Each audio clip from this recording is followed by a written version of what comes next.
a two-day educational event. My name is Willy. I'll be the educator for this. I'm also the director of education for Shark Fin Shears. So it's an honor to have walked through this whole process today. I'm super excited at how everything came together. So thank you guys. First and foremost, I want to say thank you to our partners, Andis, Ergo, Pivot Point, Ira, DJ, Anthony, of course, you know, Shark Fin Shears, here we are. So I want to say thank you to Pivot Point, especially because they provided mannequins for all 13 of the haircutting classes or styling classes that we have going on. And I love, as an artist, as a hair cutter and a stylist, I love Pivot Point's mannequins. They're top quality. But also what I love about Pivot Point is the ethical manufacturing. I believe they lead the way in the industry on ethically sourced and produced mannequins. So thank you, Pivot Point, for that. Also, make sure you stick around, because at some point during this class, we're going to give away a toolkit that's valued over $1,000. It's going to have some Shark Fin shears, some Andis clippers, a full set of Ergo round brushes, and of course, the fan favorite from Pivot Point, the Erica mannequin. So stick around. You'll see how you can enter to win that. And here we go. So thank you for joining us. I do want to be very transparent, and I know it was in the description. Here at Shark Fin, we pride ourselves in doing something called shear education, right? So I'm not going to be cutting any hair, guys, at all tonight. I will tomorrow, but not tonight. Tonight, we're taking advantage of the opportunity to do shear education. And as a stylist in the industry, when I started looking for shears to purchase the first time, I had no idea what I was looking for, what I was doing. And honestly, I spent about $480 on a set of shears that I could walk in Sally's and buy for $129.99 or Cosmoprof, right? So, and there's nothing wrong with that. Our thing here at Shark Fin is we want to give you the education you deserve. So when you invest in a new pair of shears, you get what you paid for. You're not paying for a brand. You're not paying for whatever. You get the tool that you're paying for. So that's what this class is going to be about. This class is broad shear education, ergonomics, swivel versus non-swivel, titanium versus stainless, how to properly maintain your shear and get the best performance and longevity out of it. And this is what that class is going to be about. So just a heads up right now, that's what it looks like. I'd rather tell you that and everybody but 5 people leave than you guys be disappointed 30 minutes in and be like, when's he going to start cutting hair? So when I came on with Shark Fin about 3 years ago, believe it or not, we had no education curriculum. We were a company that offered an amazing tool with patented technology, but we did very little education. We had a booth at trade shows, and the people that worked in the booth were fabulous at educating there, but we didn't do anything like this, for example. So I'm really ecstatic at where we've come from that beginning. With that said, the reason I tell you that is because that is how what we deem shear education, that's how that was born, right? So it's like, how do I know what I'm investing in? How do I know it's worth the money I'm paying? How do I know it's going to perform or cut the way I want it to? Right? All these questions that people have. Surprisingly enough, we pride ourselves in education and not selling. So if you've ever seen us at a trade show, you come to the booth, we'll inform you, and we'll quite literally, guys, say, okay, now go shop. Go to booth A, go to booth B, go to booth C, go to booth H, right? And now ask them these 3 questions. And when you have the answers, you'll be able to understand why you're spending what you're spending on a shear, whether it's $300, $500, or $1,000, right? So that's why this is key. So we talk about 3 things everyone should know before they invest in a shear, any shear. There's a lot of reputable companies out there, not just Shark Fin. And I understand not everybody's going to buy Shark Fin. We want you to buy from a company that's honest and transparent and sells an amazing tool. And that's what you're paying for, not some gimmick. So we tell people to know these 3 things: how your shear is made, what your shear is made of, and where your shears are made. When you know those 3 things, you can go to Shark Fin booth or any other scissor or shear booth, ask those 3 questions. And a lot of times, guys, what you'll figure out or what you'll find out is that some booths are selling shears for $600 and you might be able to go to another one and get that same metal and that same forged, hand welded, etc., for 400. So that's why this is important. Some companies might be selling a shear for $1,600 that we sell for $800. So that's why this is important, right? So companies like Hikari and Mitsutani and Casio, phenomenal shears. So how shears are made is where we're going to start. There are three main ways to make a shear: cast, forged, hand welded. So a cast shear, if you will, is made out of a mold. Once that mold is made, you melt liquid down, or you melt metal down to liquid form. You pour it in that mold, and as it cools, it hardens and it forms whatever the mold is, right? So a scissor. So a few things to know about a cast shear. One, anytime you melt metal down to liquid form and it cools and hardens, as it cools, it forms little air pockets. So think of like an English muffin. If you cut it in half, there are all those little nooks and crannies. So what's that do to a shear? It makes it really fragile. So in the event that you drop it, it's quite likely that it'll be damaged. Sometimes even break, depending on what they're made of and where they're made. Okay, so that's the first thing about casting. Two, the lifespan of a cast shear is fairly short. We'll say 3 to 5 years, right? What I mean by lifespan is once you start sharpening it, the time in between sharpenings gets shorter and shorter, just because of the quality of the metal made during casting and the process of casting. So keep that in mind as well. The last thing we talk about is once the mold's made, it's just mass produced. There's very little interaction. In some cases, cast shears cost dollars, right? So if you're hearing me right now going, man, Willie really dislikes cast shears, that's not what I'm saying. I'm saying we should know what we're buying, right? So we at Shark Fin, we say you shouldn't spend over 120, 150 bucks for a cast shear. So keep that in mind, right? So the other thing is cast shears. They're just a bit different in a sense of because they melt metal down. When you melt metal down, it changes the molecular level. So when it hardens, when it rehardens, you're not left with the quality of metal that you started with, right? So it's not going to cut as well. It's not going to stay sharp for as long. So that's a cast shear. Any questions on that, Kristen? Nope. Okay, excellent. So the second thing we talk about then is forged. So anybody familiar with forging? Anybody know that process? I bet a lot of you do that may not think you do not. So Amanda Davis is all about forged. So think of forging, picture a blacksmith back in the day, right? Forging a horseshoe or a knife or whatever. So you take a piece of metal, you stick it in a fire, you heat it up till it's glowing orange, right? Those molecules all expand. Now, when you forge it or hammer it, what happens is those molecules all bounce off of each other and it rearranges to the shape you want, okay? Then you quench it or cool it, generally in oil. What happens is when you cool it, those molecules all rush back together and you're left with the metal you started with. You're left with a denser, more durable, longer lasting metal when compared to a cast shear as well, right? So it goes longer in between sharpenings.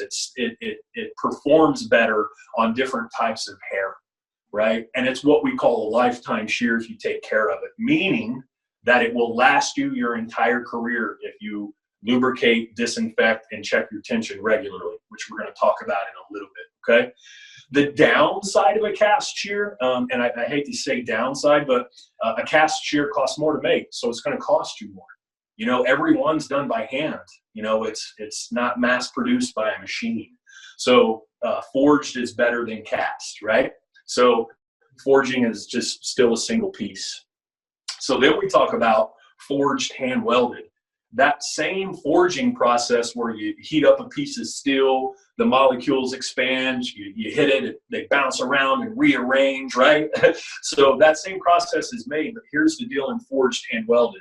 The handles are forged separate from the blades. So you have 4 pieces welded together to make 2 pieces put together to make 1 shear, right?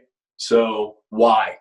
That's a great question. If any of you are asking why that extra step, it actually does make a difference. Here's a couple things.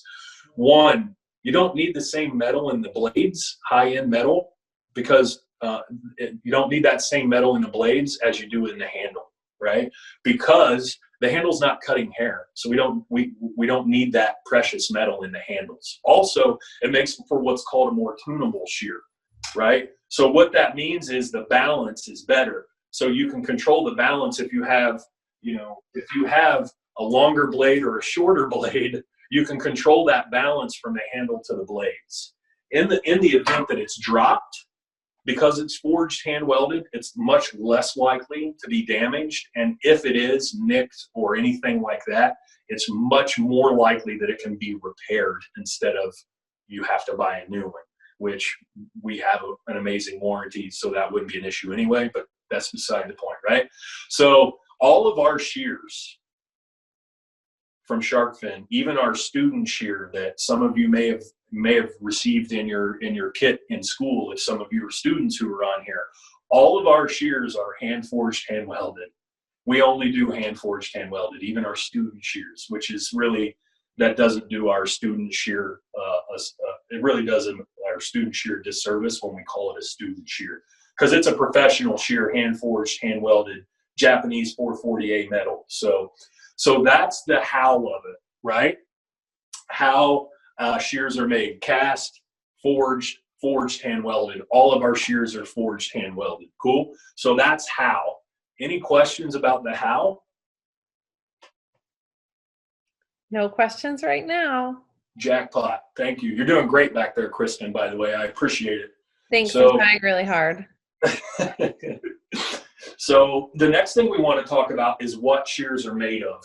And this is grossly important, right? Because this is probably the one thing that affects the shear the most as far as performance and price. I could be wrong with that, but it should be, right? So in that area.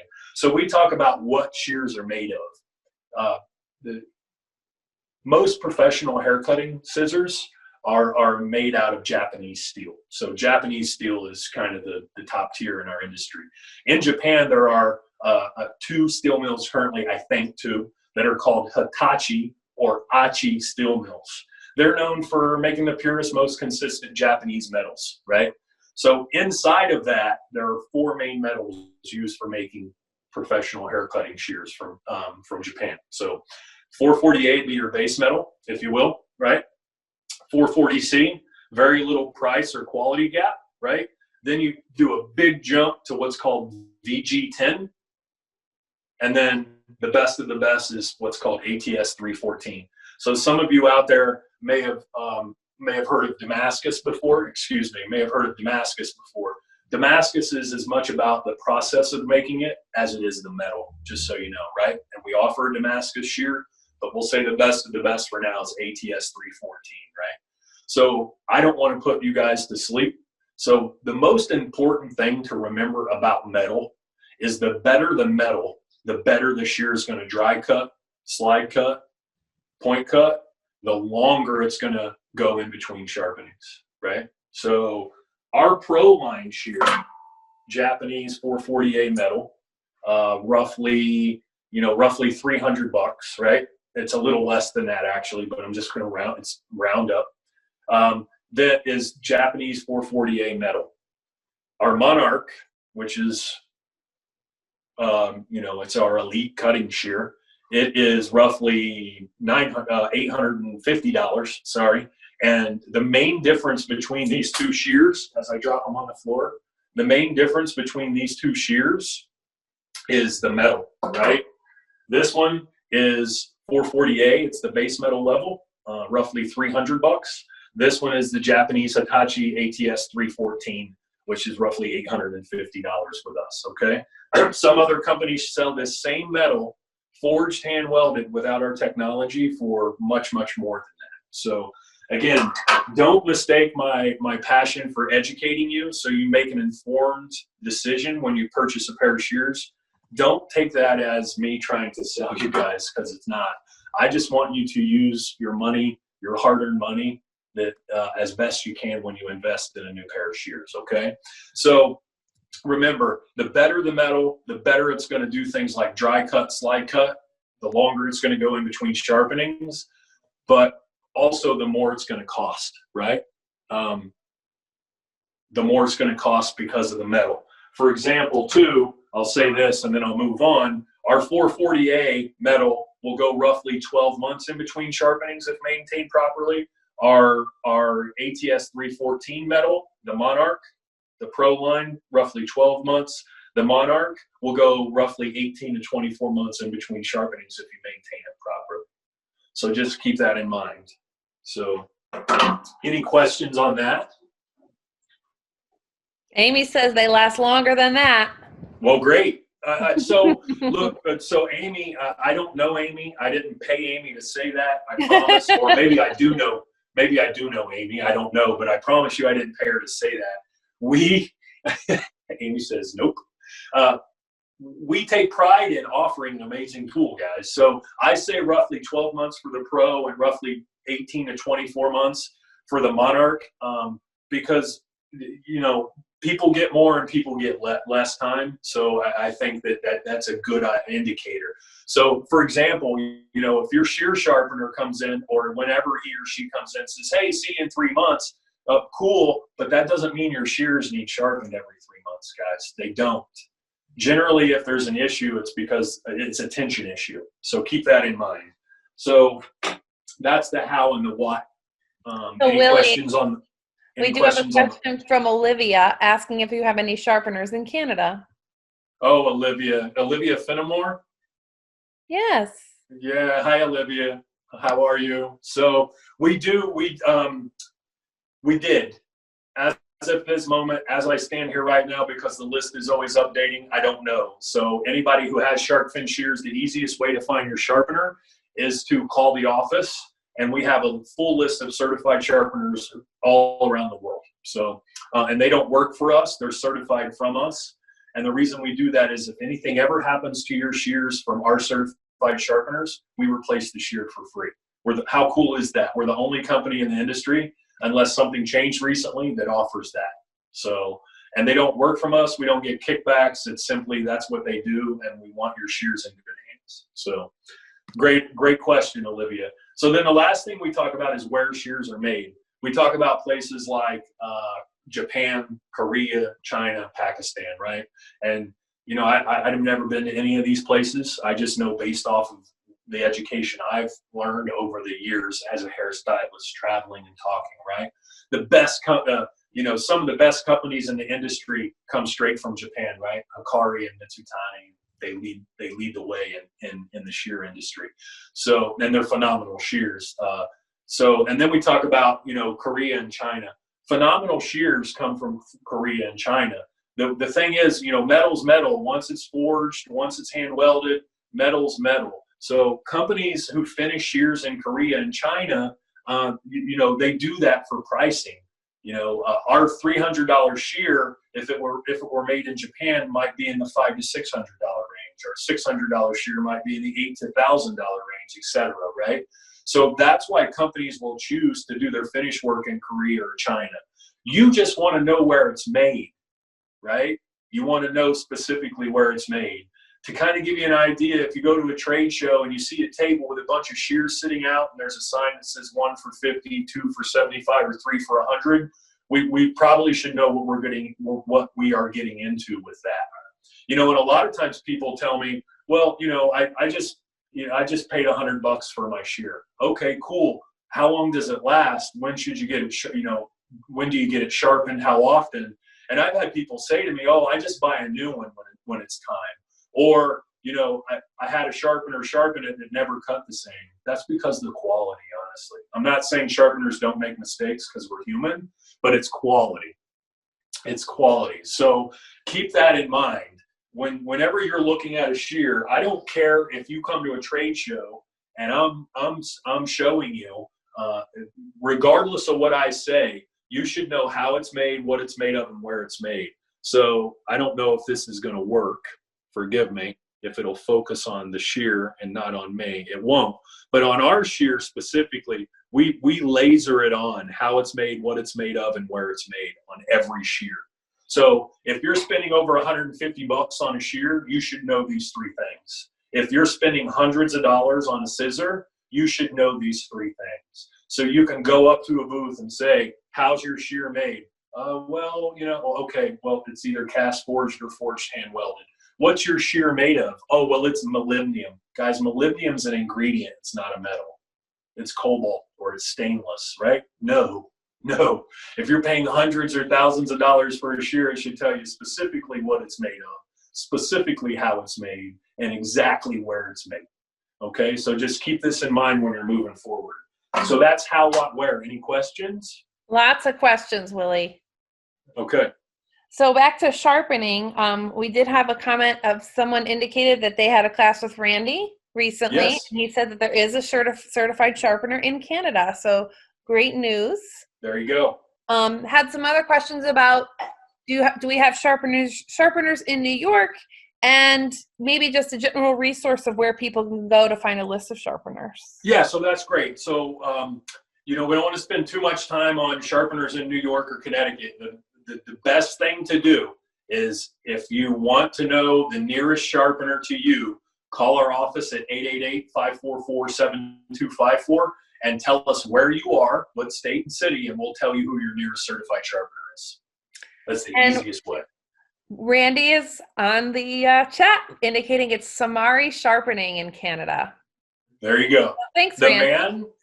The man, the myth, the legend behind Shark Fin Shears, hanging out at 7:30 in his beautiful home, watching me destroy education over here on this side. So, how, what, where, love guys? This question. We do have a lot of questions, Willie. Can I keep going? Yes.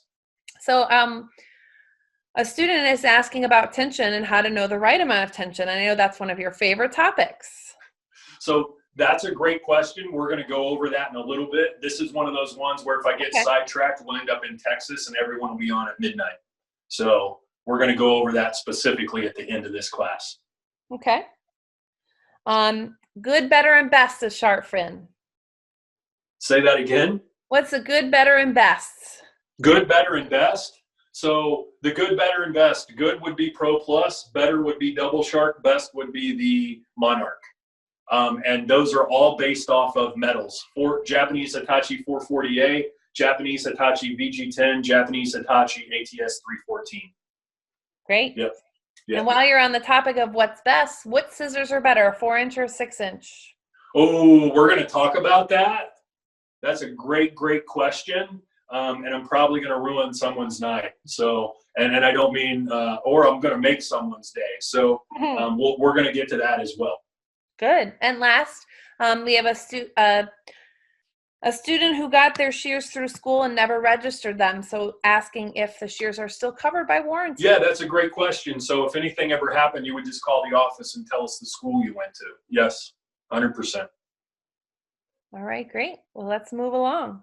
Let's do it. So next, we talk about, I'm on here talking about how Hikari's a great scissor and Mitsutani's a good scissor, et cetera. So it's like, well, what makes Shark Fin, right? Real quick. So I have to go over this because it's ergonomics. And again, please don't mistake this for selling. This is all about ergonomics and your longevity and health behind the chair. So your hand health, your wrist health, your shoulder health, your neck health, right? So all those other scissor companies we talked about, same metals, great quality, good companies, right? What makes us different? What makes us different is the patented handle and the patented finger fitting system. I have to talk about this a little bit, guys, sorry, because it leads into ergonomics. So there are 3 types of handles you can put on a shear. There's what's called opposing, which is the worst, semi-offset, and then full offset or crane, okay? So everybody humor me, because I can see all of you. Take your cutting hand and hold it up. And when you hold it up, touch your thumb to your ring finger and hold it there. Don't press down with a bunch of pressure, just hold it there. Now take your other hand and feel this muscle in your thumb. Feel that tension? It's because it shoves the thumb all the way back here underneath the ring finger. Okay, that's an opposing grip. Now touch while holding here still. Go from your ring finger to your middle finger. See how that relieves some of that pressure? See how that space in between gets more organic or more natural to your natural hand shape, right? That's a semi-offset. Now touch your finger to touch your thumb to your pointer finger. Pointer finger, where are you? Right? So forgive me, I have a 3-year-old. So that is a full offset, or what's called crane, right? That's ergonomically, that's the best handle design for a hairstylist or barber. So it's kind of hard to do this because you can't see my hands. But if I'm just walking naturally, if I'm just Bigfoot through the forest, no one's around, my arms are hanging at my side and my hand is in a particular shape. And this is that shape, right?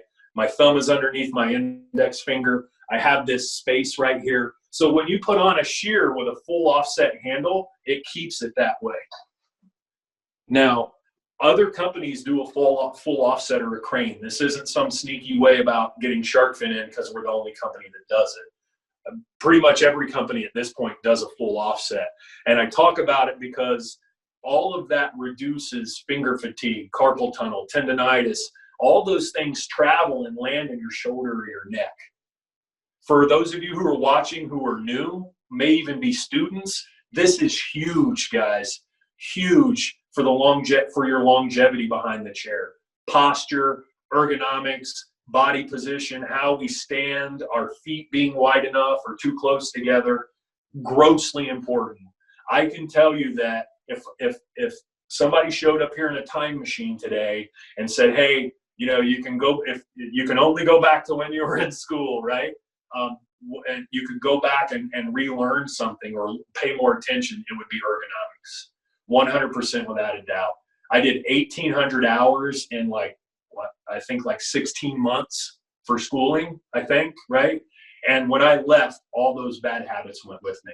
So practice good habits now. Practice safe, healthy, ergonomical habits so you can do hair 20 or 30 years and then be able to come home and play with your children or your grandchildren or whatever the case may be. So we're not the only company that does that, right? We are, however, the only company that does the patented handle, hence Shark Fin, the little shark, yeah, right? We do the patented handle. Here's why. Other scissors, they don't have this little fin off the top and the finger well's really shallow, so when you put it on and you start cutting, especially scissor over comb, your middle finger can roll over your ring finger. Everybody see the issue with that? Everybody see the problem with that, right? So that's why we patented the handle, which locks the middle finger into place. Everything stays in a straight line. Thumb is close to underneath the index, underneath the pointer finger, as possible. Index finger, yeah, right? So that's the handle design. No one else does that. Nobody, right? The other thing that sets us apart is the finger fitting system. Having a shear that fits properly, Amanda, you're welcome. Having a shear that fits properly is huge. Think about, does anybody like to shoe shop? I do. I love shoes. You can ask my wife. She's listening, right? Love shoes. Anybody ever, I guess no one commented, so I guess no one else loves shoes. Okay, good. At least Amy has my back tonight. Thanks, Amy. So anybody ever find a pair of shoes that you love, but they only have a size that's too big for you? And they're like, oh, Mr. Hyde, sorry, we don't have that 9.5. All we have is an 11. And I'm like, oh, I really want that shoe. I'll take it, right? So what happens? You put that shoe on, you take a couple of steps, and your toes end up curling up, right? Because the shoe's too big, yeah? What happens next? After you take a couple more steps, your calf is like, hey, dummy, stop. This hurts, right?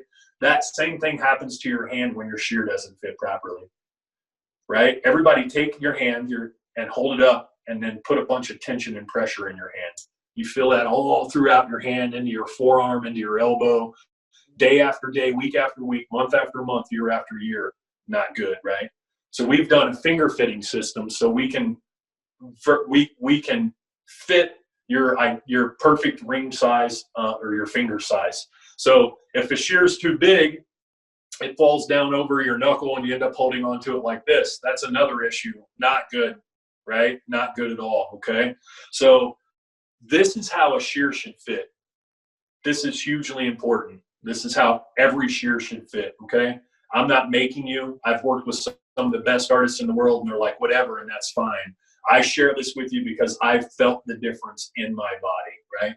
A shear should fit on the ring finger, right? In between the first and second knuckle, comfortable but firm. It should go up to the knuckle, but it should not go over the knuckle, okay? So it should sit in there comfortably, right? It should go on the thumb, it should go just over the cuticle or just past it, but not up to or over the knuckle on the thumb, right? So when you put a shear on, everything's nice and loose and comfortable, right? The hand just steers the shear, the blade cuts it, so we don't have all that additional pressure. So that's why we do the patented finger fitting system, okay? So that's a little bit of ergonomics 101 with handles and how you want the hand to align and carpal tunnel, finger fatigue, tendonitis, etc. So that's why handle design are super important. Any questions on that? No questions. Awesome. So that is also what makes Shark Fin different. So keep that in mind. The next thing I want to talk about is swivel versus non-swivel. Anybody use a swivel shear? Give me a thumbs up in the chat. Or don't. Yeah. Anyone interested in a swivel shear, but you've always been a little intimidated and you haven't really gotten or received, you haven't really received the information or education you need. Here's what I love about Shark Fin, right? We love a swivel shear. I believe that every artist, barber or hairstylist, I believe at a minimum they should be using a swivel shear because it puts the body in a more ergonomical position, right? Here's just a few examples. So if I'm doing a one length haircut and I comb the hair down, most often in order to cut a one length, one of two things happen with a non-swivel shear.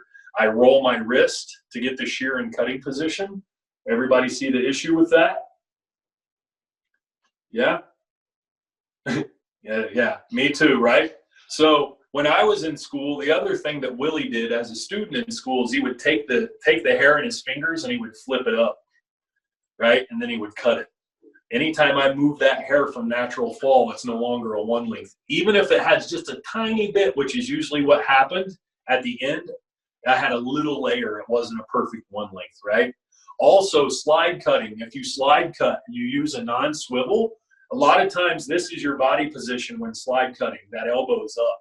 So food for thought here, everybody. When the elbow comes past parallel with the shoulder, what happens? My body starts to lean, regardless of how wide I stand. And for those of you with that power stance when you're blow drying or cutting hair, my hat's off to you, right?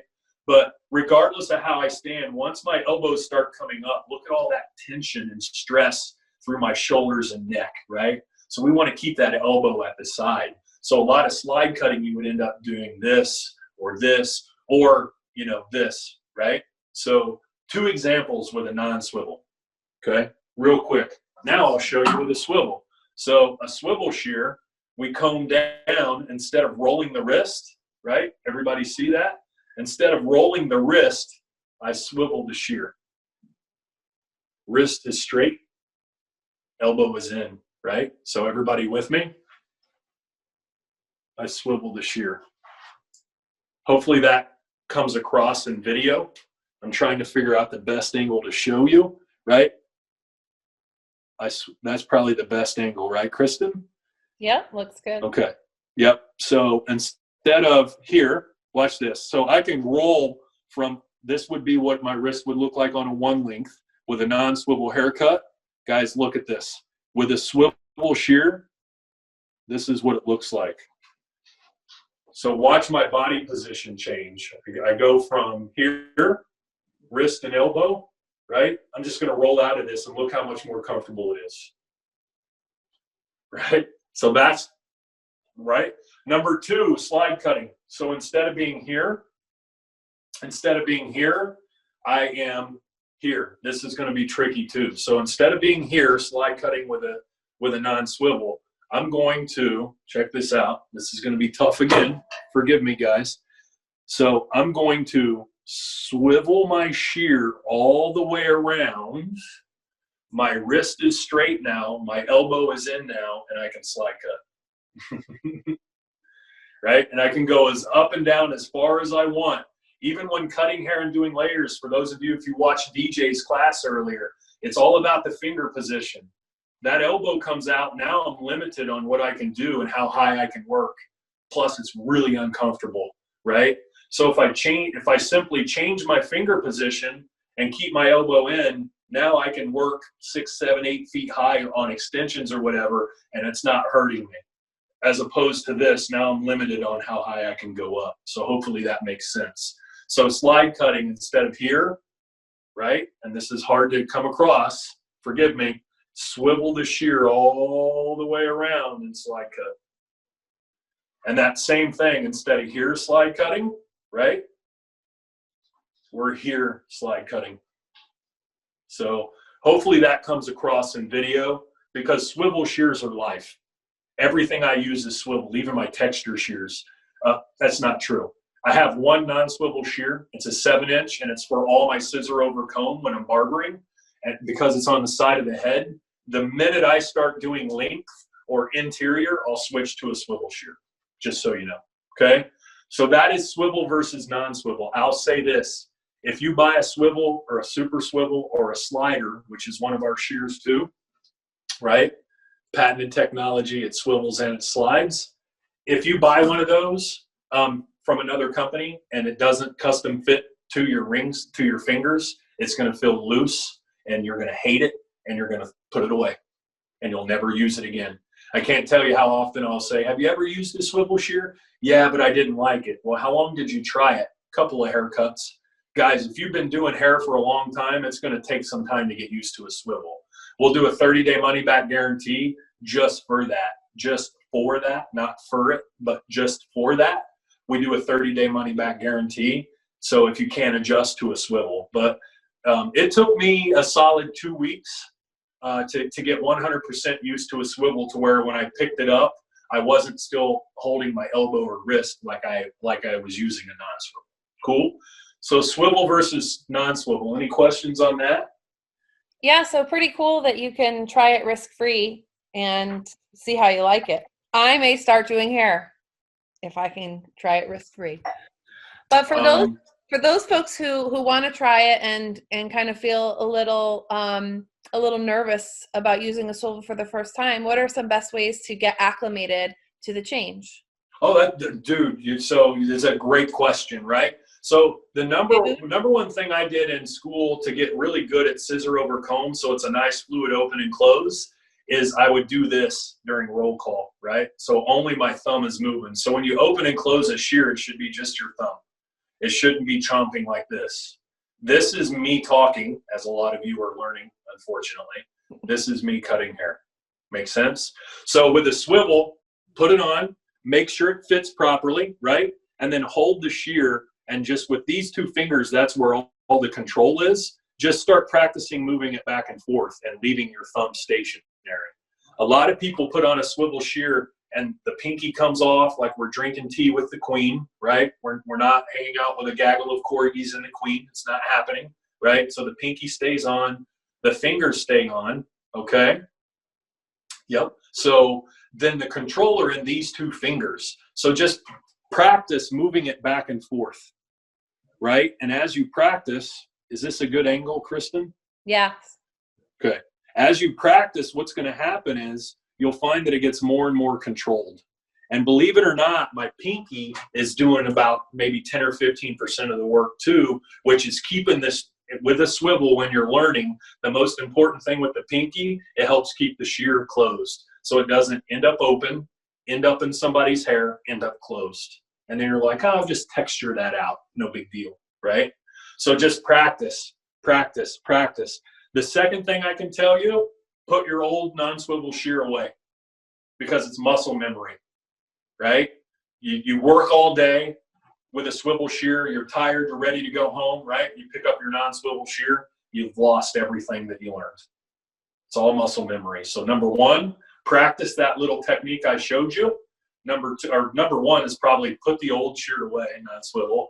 And number two would be do the little mechanism that we're showing you here, or the little exercise that we're showing you here.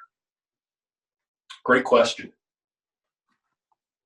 Anything else? So, another question is, what is the purpose of the slider on the shear? Oh, man.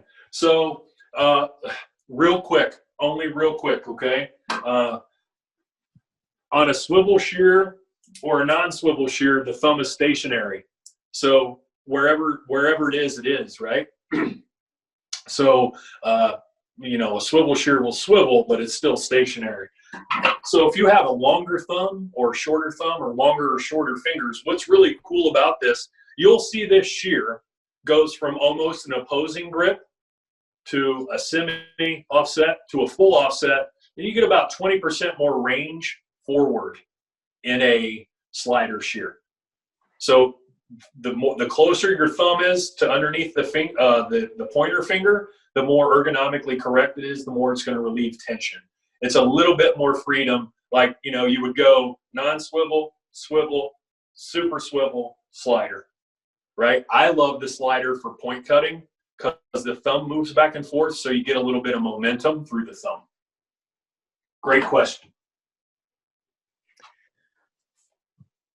A couple more questions here. You just mentioned a few different types of the slider, the super swivel. You know, what are the use cases for each of those, and how would someone decide which is the best one for them?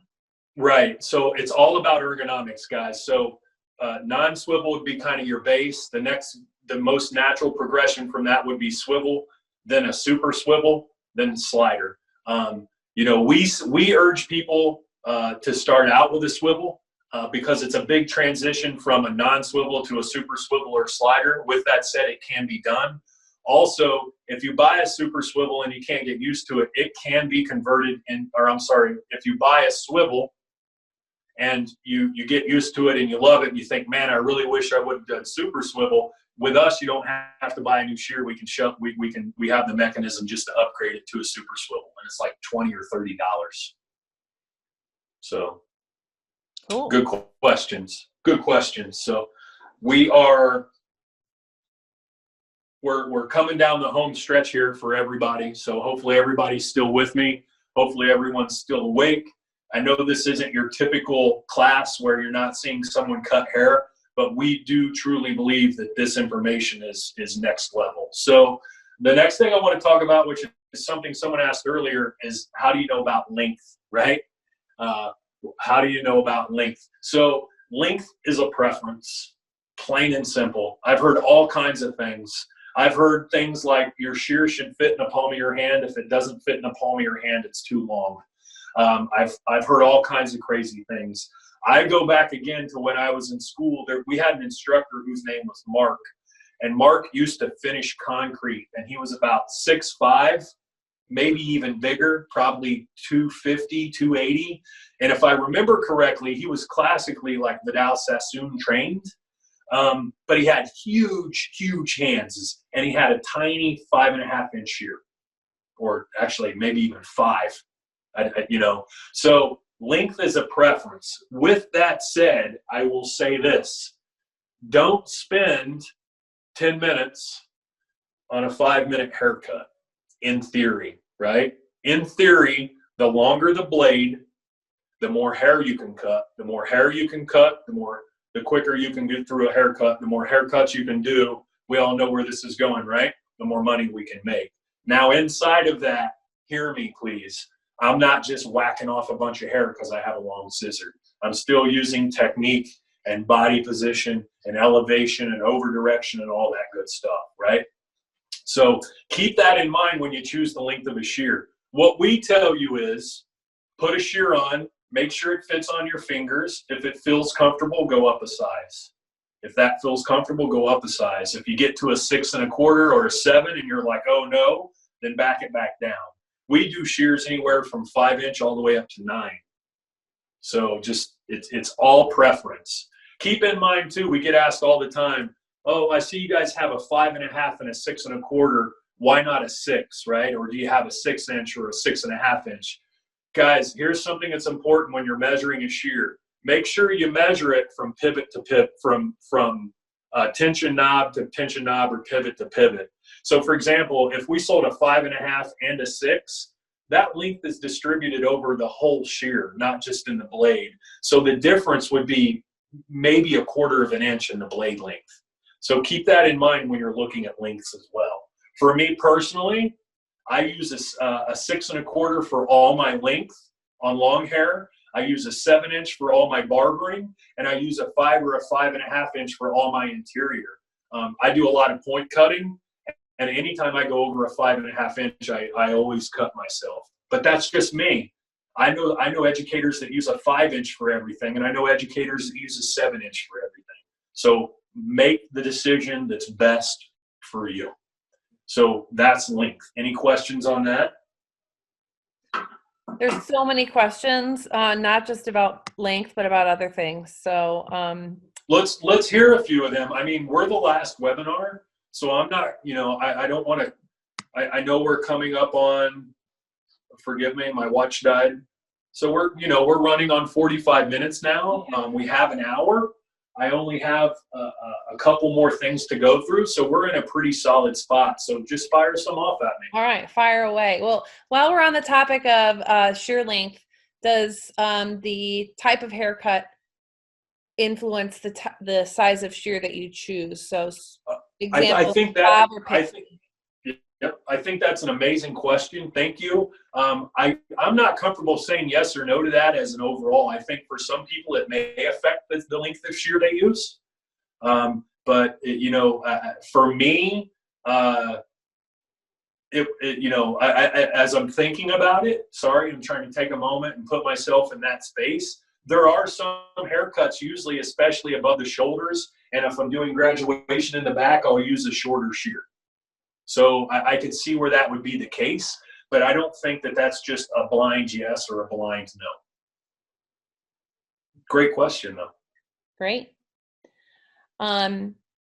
Regarding back to the swivel conversation, sure. Why aren't swivels in a student kit, or why don't they teach that in school?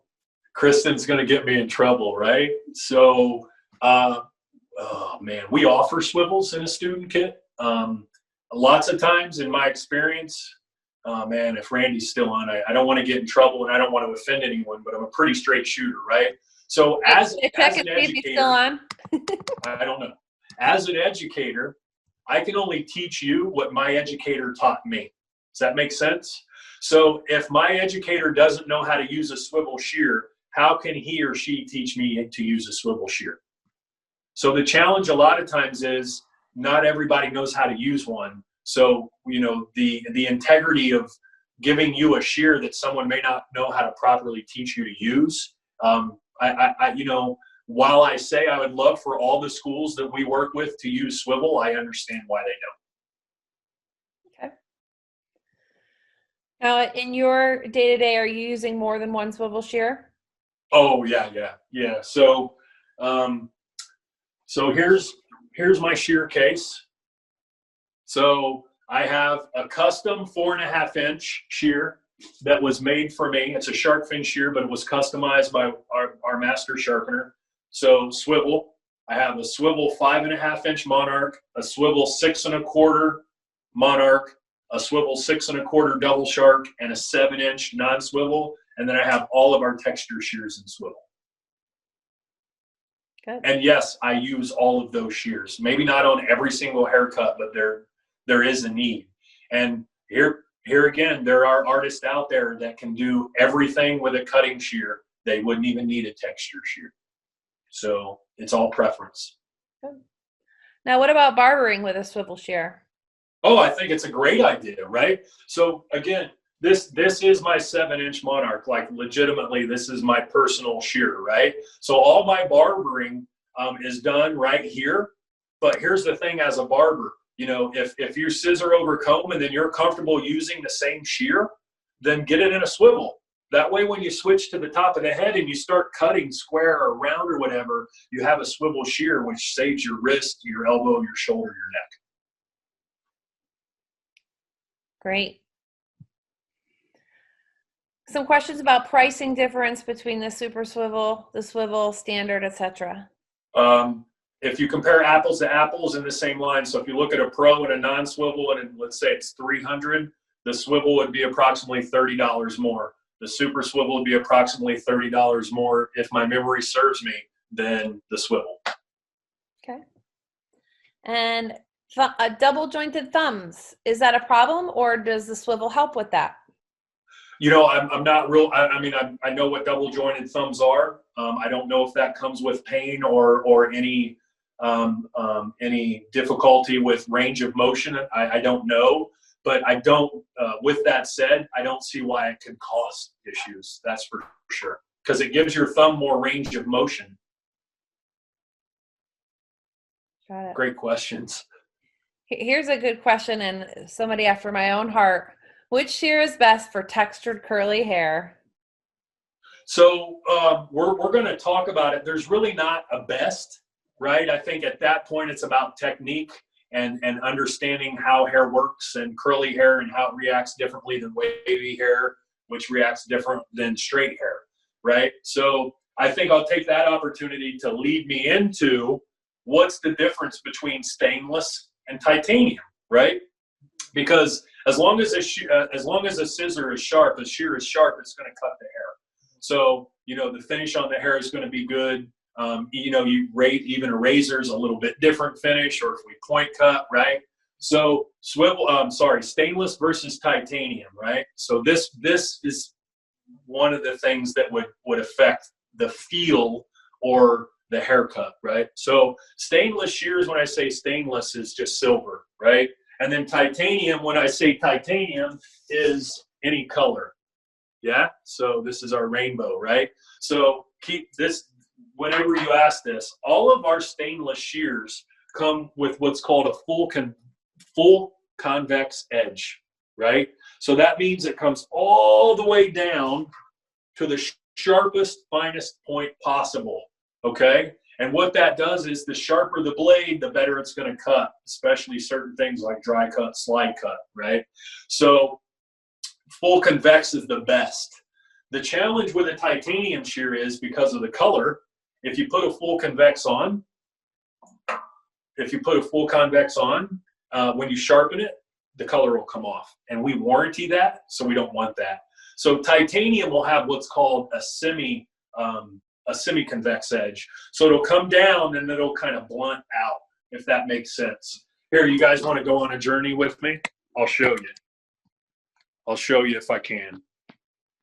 Forgive me here, but why not? So let's go on a little journey here, if you will.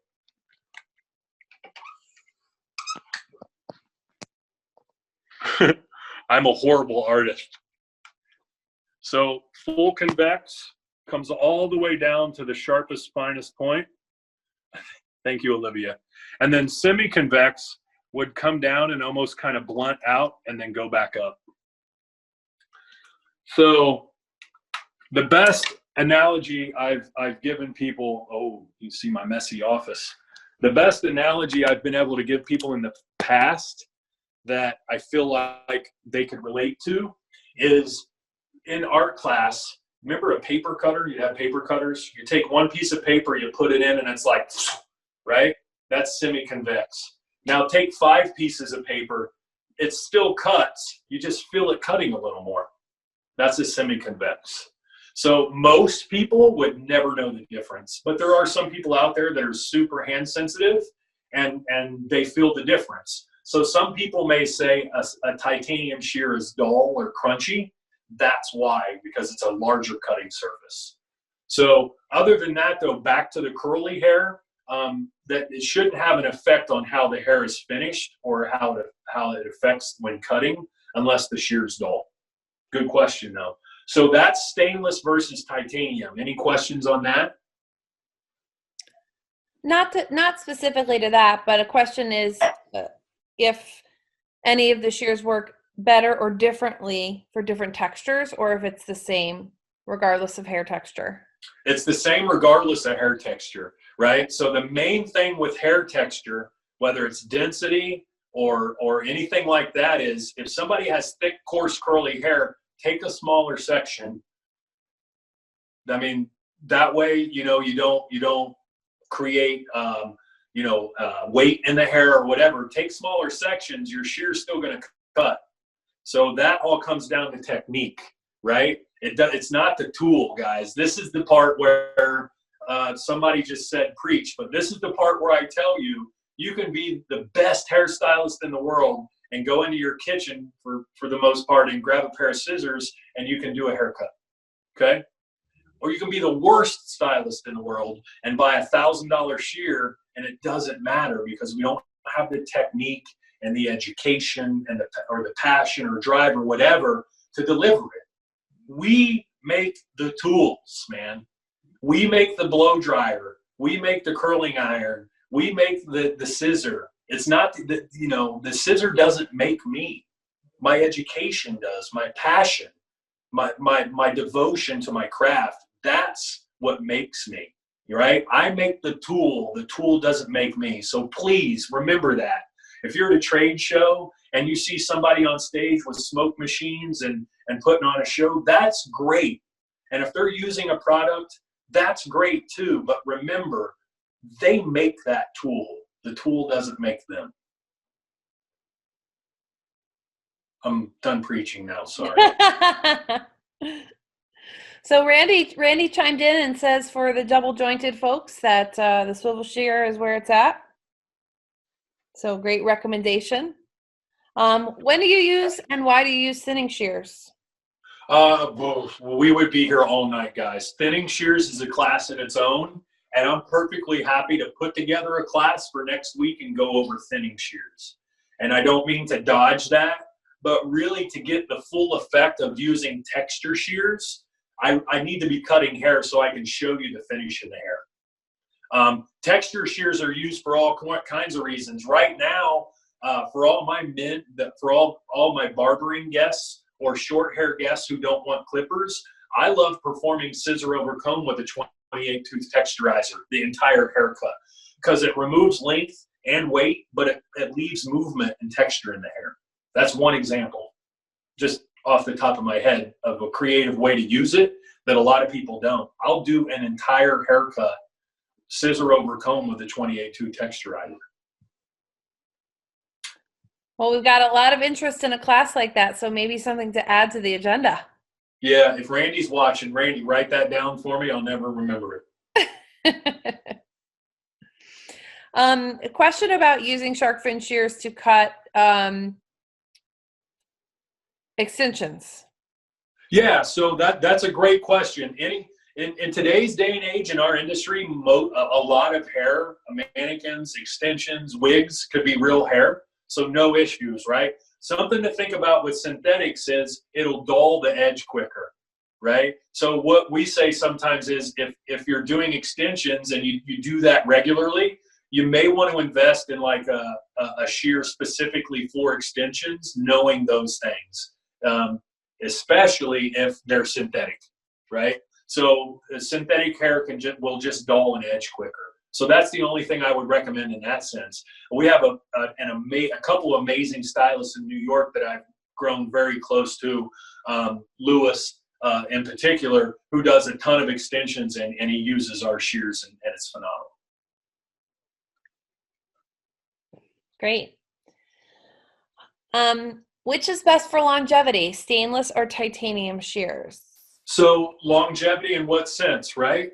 Keep in mind what we talked about, guys. So the stainless is going to be a thinner, sharper edge. Depending on what you're doing, that thinner, sharper edge could dull out a little quicker in comparison to a titanium, right? So for example, if you're doing a lot of dry hair cutting and a lot of slide cutting, that titanium or full convex edge is going to dull quicker than a semi-convex. With that said, a semi-convex edge isn't going to slide cut and dry cut as well as a full convex. Hopefully that makes sense. Great. Would you use texture shears on extremely curly hair? Technique. It all comes down to technique. So I'm hesitant to say no, but it would have to be there'd have to be a very good reason to use the texture shear before I would. Because think, guys, curly hair, if we don't maintain it, it's more capable of frizzing or causing frizz. So just remember, when you use a texture shear, it's not always that clean finish. The same as like with a razor, you know, there are times where you just wouldn't use a razor on curly hair because the finish of the cuticle blows out, kind of, right? Looks like this. So it could actually cause more frizz. So just keep that in mind. Great question. We've got 2 this or that questions. One is blending shears or texture shears. Can you pretty much achieve the same thing? It depends, right? So I think here, real quick, I think a lot of times those terms are used generically, and they're interchangeable, maybe is a better way to say that. So our 40-tooth shear, our 40-tooth texture shear, I call a blending shear because it removes lines, weight in short haircuts and in long, right? Our 28-tooth, I call a true texturizing shear because it leaves texture and movement in the hair. Our 15-tooth, I call a debulking shear because, you know, in long hair, you can just remove a ton of hair. So that guest that comes in who from her nape down, no matter how much you remove weight, she still wants more out, right? I would use a 15-tooth for that. But in short hair, those cool little fingered coifs or pompadours where there's a lot of texture and it looks like they styled it with their fingers, you can use a 15-tooth for that as well. And then, of course, the 7-tooth are the notching shear, channeling, notching, creating hidden texture in pixies where if you style it one way, it's nice and smooth, but the other way is textured and messy. Again, we could have a class, just a class alone about texture shears, because I think a lot of people are scared of them, and they don't need to be. We just need to understand them. Someone's asking what these look like. Oh, sure. I would ask the attendees if this starts coming off as salesy or pitchy. That's not what we're going for here, so just let us know. But if people are asking these questions, I also want to answer them, right? So we have a couple more things to go over too. So 40-tooth blending shear. So 40 teeth on one side. Maybe put your hand behind the teeth so that, yeah, you can't really see it in front of your shirt. Can't see it in front of my face? Right there. Yeah, that might be a little bit better. It's pretty blurry. That makes it solid. How about that? Yeah, that's better. Hang on, bear with me. There you go. I'll bring you over here to the wall. So 40 white paper. 40-tooth.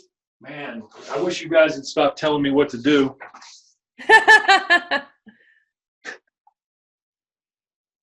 40-tooth. I liked it better behind my hands, but so 40-tooth texturizing shear, or on the wall actually. 40-tooth texture shear, right? What I call our blending shear. Takes out weight lines in short hair. Great for cleaning up any lines and if you've done any razor work and stuff like that. So 40-tooth. Then we have what we call the 28-tooth, right? So just a little more room in between than the 40, okay? This actually removes less hair, but it leaves it in a different texture, softer, okay? So 28. I do a ton of scissor over comb barbering haircuts with this. So 15-tooth. Okay. 7-tooth. All right. Cool. So that's that. So we went over how, what, where, length, swivel versus non-swivel, ergonomics and handle. What makes Shark Fin different really was included in that. Forgive me. Stainless versus titanium.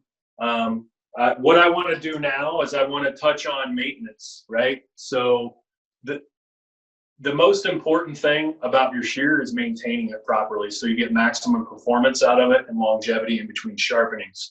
So the way to do that is to maintain it properly, which means we disinfect after every single haircut, especially in today's day and age with what's going on and we're all getting ready, we're all going back to work slowly, hopefully, yay. We need to disinfect after every single haircut. So if we disinfect after every single haircut, we need to re-lubricate after every single haircut. No exceptions, okay? Metal's metal. If it's left wet, it will rust and corrode, okay? If it's left unprotected, it will cause friction, heat, it'll dull the blades. So we disinfect after every single haircut, right? So we need to lubricate after every single haircut. And this is the easiest way to do it. Take a paper towel, a napkin, a cotton ball, a makeup pad, doesn't matter. After we've disinfected, okay, wipe all the disinfectant off, and we have a disinfected, dry, clean shear, squeaky clean. Cool? Take your shear oil, and what I do is I put the oil, what we recommend is put the oil directly onto the towel. Go figure, we get all the way to here and my shear oil doesn't work.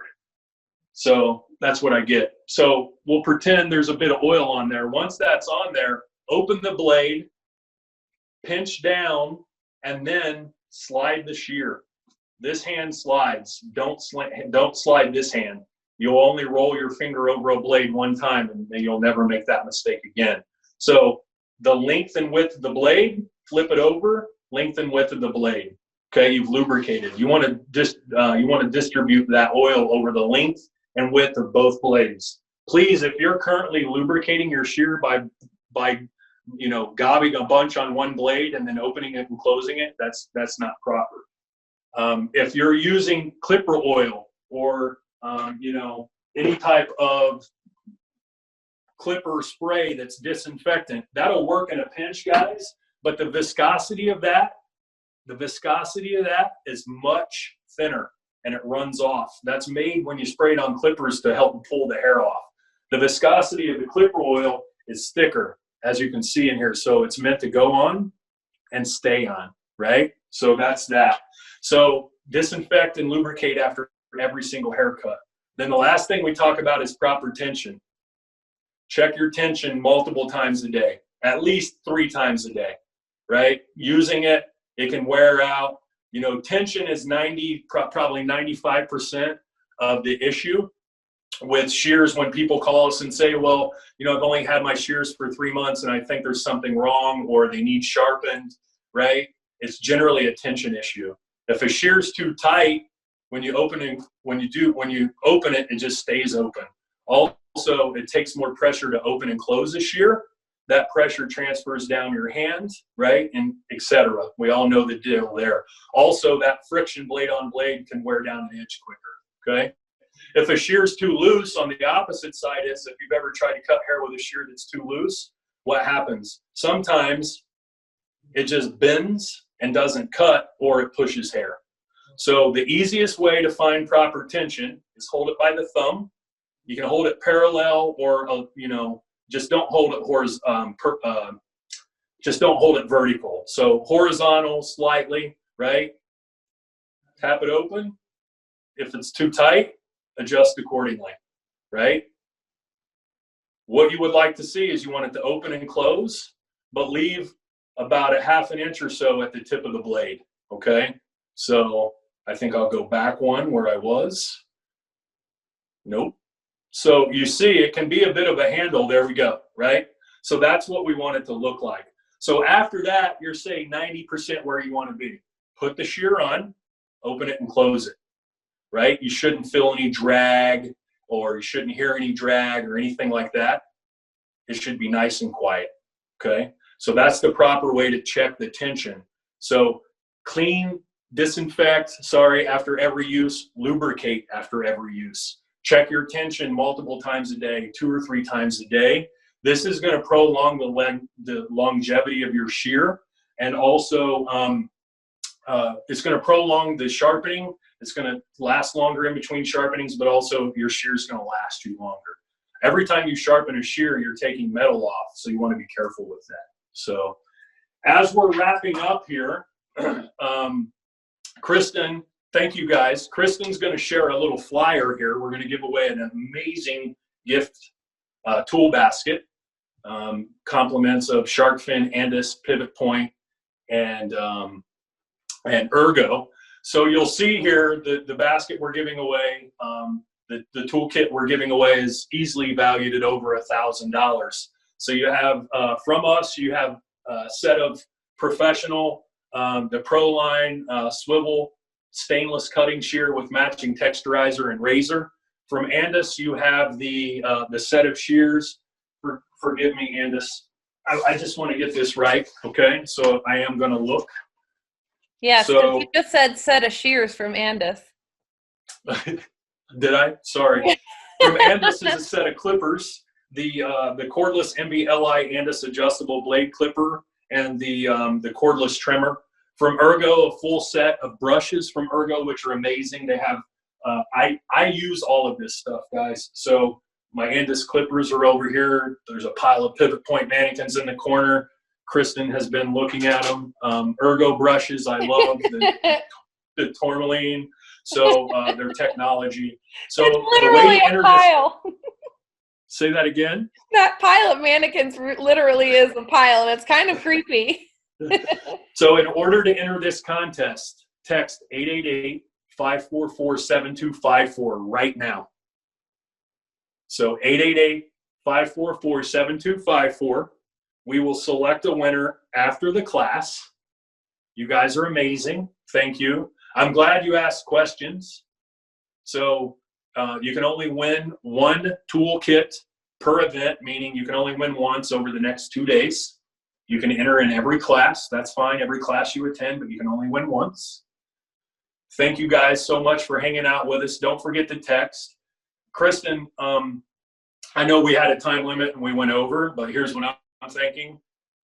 People who need to go can. I feel like I saw Randy saying we need to wrap up, which is cool. With that said, if people have questions that we didn't get to, I'm happy to take a few more minutes and answer them. I really am. So again, in closing, before we take the flyer down, 888-544-7254. That's all you have to do is text your first and last name, and you're entered to win. And we'll select that and follow up with the winner. So Kristen, if you want to take that down, please. Thank you so much. Thank you guys for staying tuned in with us. You know, the classes were all in the hour range. Some went a little less, some went a little more. We're the last ones, so thank you for sticking it out. I will stay on for a few more minutes. For those of you who have to leave, thank you. Thank you for entering the contest. Thank you for making Shark Fin and Family, the Shark Fin and Family event, an amazing first day. From the bottom of my heart, putting this together has been insanely fun. Insane and fun, insanely fun. So, Kristen, I'm going to kick it back over to you if anyone stays on and asks questions. Yeah, so any recommendations for lefties? Yeah, so our owner, Randy, is a lefty, so everything we do in right, we do in left, guys. Swivel, non-swivel, all the lines. The only thing you won't find are a couple of colors. So everything we make in right, we make in left. Great. How do you properly adjust the tension in your shears, or assess the tension in your shears too? So just to go back over that, that's what we just went over. Hold it by the thumb, bump it up.